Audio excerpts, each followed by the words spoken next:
Congress party ఉంటే కదా damage అయ్యేదానికి. కాంగ్రెస్ పార్టీ ఎక్కడ ఉన్నది? ఈ రాష్ట్రంలో ఎన్మాస్గా కాంగ్రెస్ పార్టీ శ్రేణులంతా కూడా వైఎస్ఆర్ కాంగ్రెస్ పార్టీలోకి వచ్చాయి. ఒకరో ఇద్దరు మిగిలిపోయిన వాళ్ళంతా కూడా వాళ్ళు ఏదో వాళ్ళ పర్సనల్ అజెండాలు వాళ్ళు పనిచేస్తూ ఉన్నారు తప్ప పార్టీకి కాంగ్రెస్ పార్టీని బ్రతికించాలని ఎవరు కూడా పనిచేయడం లేదు. ఇది కూడా ఒక రకంగా చంద్రబాబుకు దోహదపడే విధంగా, ఆయనకు సహాయకారిగా ఉండే విధంగా కాంగ్రెస్ పార్టీలో ఇప్పుడున్న నాయకులందరూ పనిచేస్తూ ఉన్నారు. ఆ విధంగానే షర్మిలమ్మ గారు కూడా పనిచేస్తూ ఉన్నారు.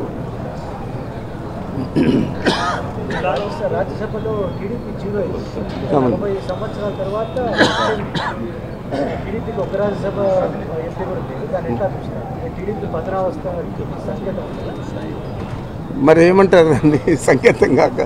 ఎన్నికలు కూడా ఎట్లా తప్పనిసరిగా ఈ మొన్న రాజ్యసభ ఎనానిమస్ కావడం కానీ, రాజ్యసభలో ఒక పార్లమెంట్ సభ్యుడు కూడా రాజ్యసభ సభ్యుడు కూడా లేకపోవడం కానీ తెలుగుదేశం పార్టీకి చాలా పెద్ద దెబ్బ అని చెప్పుకోవచ్చు.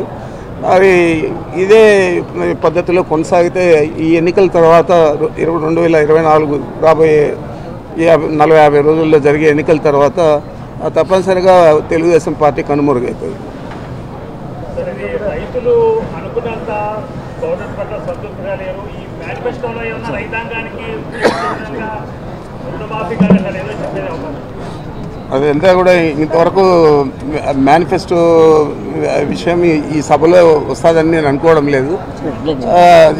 వచ్చినప్పుడు తప్పనిసరిగా మీరు చెప్పేది కూడా దృష్టిలో పెట్టుకుంటాం.